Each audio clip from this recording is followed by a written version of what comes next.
oh, maybe with more money I can actually grow. But I didn't really know how to manage it, so I started spending it on, I don't know, a holiday or whatever I needed to do. Because I thought, well, I'll go on holiday and I'll network on my holiday. This is tax deductible. Yeah. Hi everybody and welcome back to our channel. It's Linh Podetti here. Jennifer Ko. Jacqui Ashley. And this is our Rise and Shine show. And in today's episode, we want to talk about money making strategies. Because yes, we've spoken about money mindsets, about getting it right. And I'm sure most people now want to know, how do I actually make the money? But before we go on, remember to press the subscribe button and press the bell button as well. So you get notification for when the video is up. Now, let's talk about how we made our money. Because, I mean, I wanted to also say that back then, 10 years ago, when I was making some YouTube video and I told you that my husband found me on YouTube, I made 1 or 2 videos, but then I stopped because I felt like I wanted to make the money first, start a business, make it successful before I start sharing content. Because I felt more congruent with myself, and I feel like now is a really great time where I can actually share because I have experience. Do you feel the same? Yes, definitely. Definitely a lot. I mean, like all things, practical application is very different to theory. So, yes, do go and learn, have that education, but you do need the practical application before you could actually speak about the experiences. Yeah, I think it's all about the journey. Everything that you experience, you've got to try different things, right? And make money. There's different strategies as well. And I think from all of us, especially for me, it's going through a particular experience to finally, find something that works. Yeah. So I mean, some of the ways that I've started, how I started my business was, well, first of all, I went through a corporate job, realizing that this isn't suiting my lifestyle because I was a single mum. I really needed time to be with my son. And even though at my early 20s, I already experienced that kind of, this is not working for my life. Whereas I think nowadays, people who are in their 30s are going, now I'm having a family, I'm having that challenge of work-life balance. But I experienced that in my 20s. So I knew that starting a business was my only choice. And so that's when I started an e-commerce store, because most people think, we don't know what we can do online. So most people actually think selling products. But I realized that it wasn't actually as flexible because I had products sitting in my spare bedroom and I still had to go and post it. What was the product that you were selling? Nail polish. And so, so I didn't go well because I wasn't passionate about nail polish. But one thing I would say is that I'm glad I started, because when I started that business, I learned the skill set of outsourcing and marketing so that I could then start a digital agency. And from that digital agency, it led me into outsourcing as a recruitment agency. So everything kind of leads to one another. But at the end of the day, you got to start somewhere. You got to just get out there and try to make some money. What about you, Jen? I just find that different people strategies for making money, it's not like a one size fits all. A lot of people kind of go, okay, Jennifer, just tell me how. It's not about that. It's about finding your strength, and we all have different strength. So also you have to look at your strength, your circumstances. So I'll give you a classic example. When I was designing my parents' retirement portfolio, it was very different. The way I structured it was very different to the way that I designed my cousin's one. So with my cousin, obviously the income, the situation is different. You got a couple over here that's retired, that's got a lump of money, and you got the other side who's just starting and he's earning a lot of money. So the way that I've actually strategized for him was, okay, so how can you increase your potential earning per year while you're doing that? A lot of Asians, we being Asian, can pretty much tell you, especially Chinese Asians in particular, thinks that everybody has to go into business to make money.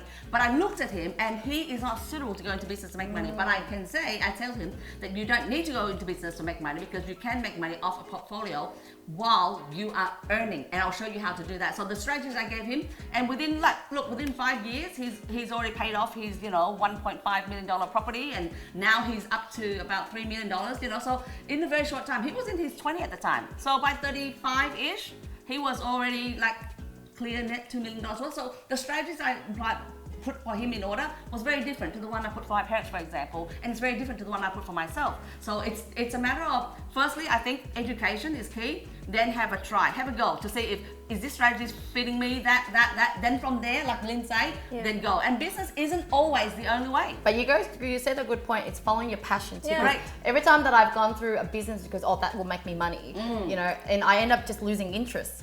From even I never got into shares because it's just so dry for me. Even properties. Properties as well. Similar. For me, it was And I did exactly that. You know, you go through, I tried recruitment, and I really enjoyed it because I wanted that people aspect, but then there was something that was missing there. So I think it was the type of people that I was serving. And then when I really connected to who I want to serve, or here's the other thing though, think about it, even though you're good at something, doesn't necessarily mean that you want to utilize that skill, right? People think because they're good at something that you have to do it. But no, you've really got to start off with what is it that I want to do, because when you actually connect with that passion or align with that part, you have that energy that you suddenly just want to go there, right? And it's not a job, right? And you're happy to work the hours, right? Yeah, I really think it comes down to what's your goal in life, because not everyone should go out and start a business. If you just want a flexible job, you want stability, and it's just nothing's wrong with that. Nothing's wrong with that. Correct. So you can make money too, right? Yeah, and it's not about how much you make, it's how much you save and how much you invest that into properties. Or what you do on the side. One of the biggest thing about strategies for making money is understanding how to manage your money, and I think that's the key. A lot of people sometimes start a business, got lucky, made a lot of money, and they don't know how to manage their money because they lack education and experiences, and so they lose all the money. Same goes for people who suddenly win a lot of money or inherit a lot of money. Okay, so sometimes, you know, like I might know this person, like I know this person who actually inherit, like, you know, huge property portfolio, and within a very short period of time lost it all because that person does not understand how to manage money. So managing money is also a huge factor. Yeah, I agree, and I know a lot of people actually who make a lot of money, but then they spend a lot of money, so more than they even make. And they don't have anything to save. So have a look at about, you know, taking a percentage, putting in as, you know, as different accounts, have different accounts, so you actually have money to save, money to invest in, right? And money to use, because we do want to enjoy life. Yeah, and I remember back then I used to say I'm not a number person. Sorry, so starting a business, I was like, oh, but I don't really like numbers. And guess what? That is the area that I was, you know, have weakness in, and that means money came in, money came out. And you know, the interesting about when you're starting a business is the bank won't just give you money if you're starting something new. But the moment you start to learn to make some money, they start offering you money. They're like, oh, do you want to take 50 grand for this? You're like, oh, maybe with more money I can actually grow. But I didn't really know how to manage it. So I started spending it on, I don't know, a holiday or whatever I needed to do. Because I thought, well, I'll go on holiday and I'll network on my holiday or something. This is tax deductible. Actually, no, those, you know. That's why I also think it's, you know, when you're new to business or whatever, it's probably not good to have so much money because you don't know how to best use it. You probably get yourself in more debt. Correct. And so I end up having to get myself out of the debt that I shouldn't have been in. And then I've learned a lesson. I've really learned that if you want more money, you're going to have to learn about money. You're going to have to learn to manage it. And it's with any skill, the moment you get good at it, it becomes enjoyable. So now every week I love looking at my bank. I love splitting the money into different buckets and just feeling that control over it. And you have to get rid of I'm not a number person, I'm not a money person. If you want money, you're going to have to like it. So if you want money, you have to love to be the money person. Yeah, you do. Because how can you not, right? And learning. So how would you learn? So for me, a tip would be, find someone, a mentor, right, who has done it or achieved what you want to achieve. That is so important, right? Because not just finding anyone, finding someone that's already got the results. Correct, right? So they can ask them, okay, what did you do? How did you get there? What was your personality? What was the mindset? Right, so choosing, I think, a mentor or finding or researching someone that has done it and find exactly the strategies, what they did, etc. Yeah. What else? What was you? Resources come in different forms. I mean, look, I have to say that thank you to Rob Kiyosaki. I love Robert Kiyosaki. My first business book, Rich Dad, Poor Dad. Yes. I think we've all read that. Okay, Robert Kiyosaki. I just love that man. He is like one of the best out there. So, what I do love about Robert is he's so congruent to his message. And when I was reading the Rich Dad, Poor Dad book back in, when it first came out, like the 90s, when I got my hand on it was right towards the late 90s. And I really, it was such an eye-opener. When we all thought, because before that, I thought, you know, you buy a property, that's an asset. But then when I realized that anything that doesn't bring cash flow into the system is not an asset, I was like, what? So Yes, property is a your liability. property is a liability. Yeah, Oh my that God. was like the biggest shocker because growing up, like, you know, my parents always said that, you know, if you buy property, you have money to buy property, that's an asset. Yeah. But when you actually wake up to that, and that's why I said financial education is really important. Number one. Number two is understanding financial management. And number three is managing the cash flow if you're doing business. So those are the three things. Yeah, and my other favorite book from his wife is Rich Woman, and it really inspired me to continue on my journey of making my own money because you know no one can take it away now because I've continued. You know, I met a successful husband. If I could have stopped and kind of go, you know, now I'm just going to relax. But I guess I was just like, you know, what reading the book really made me wanting to stay independent, if you know what I mean. And through that, I continue to learn, continue to train myself, and not only that, not am I only creating a career for myself, you know, creating jobs for other people in the business as well. So, yeah. Anything else you like to share? No, I think the important thing is also the mindset behind that. I think it also comes back to mindset, yeah, around that, having the right mindset to begin that journey too. First, you know, of wanting to make money, you know, willing and wanting. Yeah. You have the courage to. And I think a lot of people kind of go, oh no, that's too far from me. They don't see it. They see the distance between them and money is such a huge distance. So, you know, if I say to you that that distance can be shortened or it can do whatever you want it to do by design, then it's really up to you. And we can cover that at another session. Yeah. But I just remember something about Kim Kiyosaki. Okay. The first time when I saw Kim and she said, and she was on stage and she said, a man is not a business plan. I mean, I just laughed. yeah, you're right. Because a lot of people think, oh, I'm just going to get married, get Find a a rich rich husband, man. you know, and then she goes, but then what happened? Usually, what she finds is a lot of women who are just broken after they get out of a relationship because they've been relying on the men and thinking, oh, that's a man thing. I'm not going to do that. And then suddenly, when they are taken that man away from them, They lose then themselves. suddenly, they've completely lost, and probably completely broken. So she's out there inspiring women. So definitely, doing a very good So job. what's the last takeaway that you would say about money making strategy? Well, for me, definitely is if you don't know how, go and find the right people, you know, the right people to support you around that, learnings or even strategies. You know?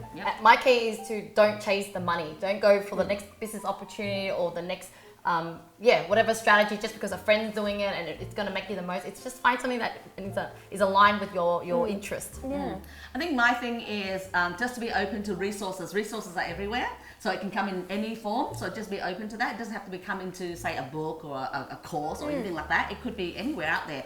And that's number one. But number two, what's important, I find that most of the time people ask business idea or investment ideas from people who don't know. So basically they ask their friends, their family, or whatever. They go and hear somebody who spoke about something that's really good. And instead of going to look and follow the people that do know and have achieved, they kind of go home and go to their sister, brother, mum, dad, whatever. What do you Should think I of invest this? in that? And they go, Unless they're really rich, that's different. and the person who knows absolutely nothing about what they're talking about goes, oh no, I don't think so. I wouldn't do that if I were you. I wouldn't do that. And so they don't. So instead of, I'm not saying that to go and jump, I'm not saying to jump at every business opportunity or every investment opportunity, but it's a great way to start opening your research channel. So before you put money down, go and research. Have a look at where is that going to take you? How are they taking? How are they participating in that? Who are these people? Where have they gone? What have they achieved in the last 12 months, 2 years even? And have a look at the track record because that should leave clues. Yeah, right? success leaves clues. There you go. So, that's a great wrap up, I think. And now we're going to call upon my daughter again. Of course, she's on school holidays.